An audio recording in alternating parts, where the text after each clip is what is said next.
सभी बड़ों को नमस्कार। आज एक नई कथा सुनाने जा रहा हूँ, गजराज और मूषकराज की कहानी। जो साथी मेरे चैनल पर पहली बार आए हैं, कृपा करके मेरे वीडियो को लाइक और शेयर करें। आप सभी से विनती है कि आप ये कहानी अपने बच्चों को जरूर सुनवाएं ताकि वे अपने जीवन में विकास करें। तो आइए कहानी शुरू करते हैं। प्राचीन काल में एक नदी के किनारे एक सुंदर नगर बसा था। वह नगर उस राज्य का व्यापार का केंद्र था। नगर बहुत बड़ा था। नगर में रोजाना हजारों लोगों का आना जाना लगा रहता था।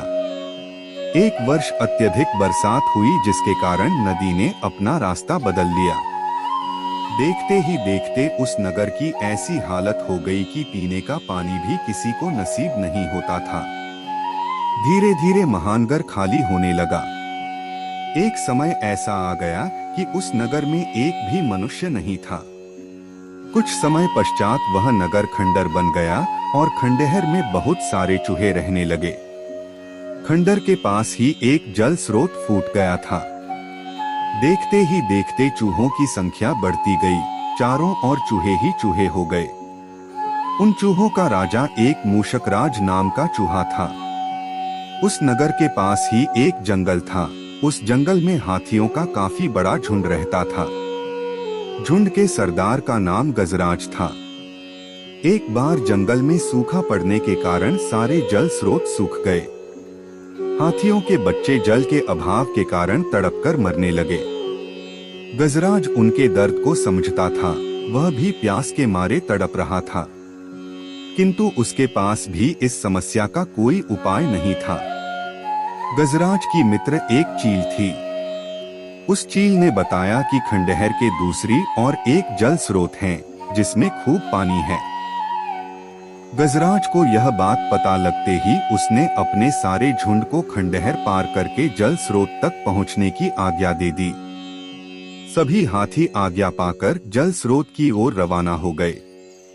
जल स्रोत तक पहुंचने के लिए उन्हें खंडहर को पार कर रहे थे तो हाथियों के हजारों पैरों के नीचे आकर बहुत सारे चूहों की मृत्यु हो गई। देखते ही देखते खंडहर में चारों ओर चूहों के मांस और खून से लथपथ मार्ग थे। जब जल स्रोत से पानी पीकर हाथियों का झुंड वापस उसी रास्ते आया तो बहुत सारे चूहे और मारे गए। मूषकराज को जब इस समस्या का पता लगा तो उन्होंने अपने मंत्रिमंडल के साथ बैठकर इस समस्या का उपाय सोचा। सभी मंत्रियों ने यह सलाह दी कि आपको गजराज के पास जाकर उनसे बात करनी चाहिए। वह बहुत ही दयालु प्रवृत्ति के हैं। वे अवश्य ही आपकी बात मान लेंगे। जब गजराज के पास पहुँचे तो वहाँ एक पेड़ के नीचे आराम कर रहे थे।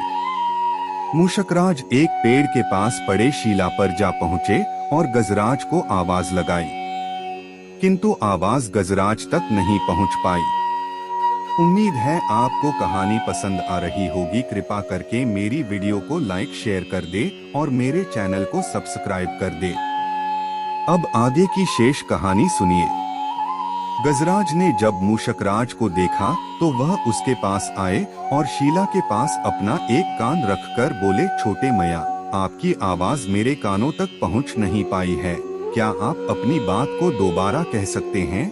मूषकराज ने गजराज को प्रणाम किया और बोला, मैं चूहों का सरदार मूषकराज हूँ। आप जिस जलाशय तक पहुँचने के लिए खंडहर को पार करते हैं, उस खंडहर में हमारा झुंड रहता है। जब आप खंडार को पार करते हैं तो आपके पैरों तले हमारे झुंड के हजारों चूहे मारे जा चुके हैं। कृपया करके आप जल स्रोत तक पहुंचने के लिए किसी और मार्ग को अपना लीजिए। गजराज ने उत्तर दिया, महाशय, हमें माफ कर दीजिए, हमें इस बात का ज्ञान नहीं था। हम आज से ही किसी और मार्ग को अपना लेंगे। मूषकराज ने गजराज से कहा, यदि कभी भी आपको हमारी जरूरत पड़े तो हमें याद कर लेना।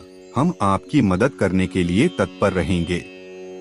गजराज ने मन ही मन में सोचा कि यह छोटा सा जीव हमारी क्या मदद करेगा। गजराज हल्के हल्के मुस्कुराने लगे। कुछ दिनों के पश्चात पास ही के राज्य के राजा ने अपनी सेना को और सशक्त बनाने के लिए सेना में हाथियों को भर्ती करने के लिए कहा। उस राज्य के सैनिक उस जंगल में आए और हाथियों को पकड़ने के लिए जाल बिछा दिए। उन जालों के कारण बहुत से हाथी पकड़े गए। गजराज भी इस समस्या के बारे में सोचते हुए धीरे धीरे जंगल में टहल रहे थे। तभी उनका एक पैर एक जाल में फंस गया।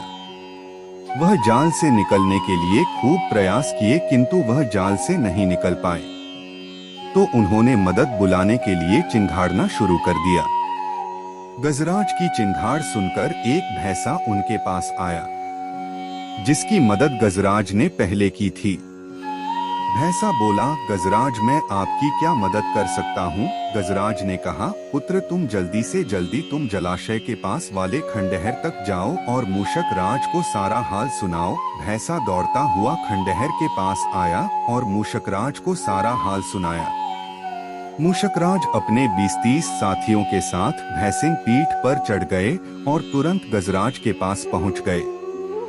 सभी चूहों ने मिलकर जाल को कुतरना शुरू कर दिया। देखते ही देखते गजराज उस जाल से मुक्त हो गए। इस कहानी से हमें यह शिक्षा मिलती है, हमें अपने साथियों के साथ प्रेम स्वभाव से रहना चाहिए ताकि वह हमारे दुख दर्द में काम आ सके।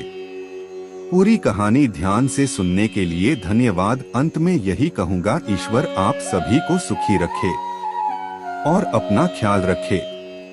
उम्मीद है कि आपको यह कहानी पसंद आई होगी। आपका कोई भी सुझाव है तो मुझे कमेंट में कह सकते हैं। कृपा करके आप मेरे चैनल को सब्सक्राइब करें और मेरी वीडियो को लाइक करें। अब मैं मिलता हूँ आपको अगली वीडियो में।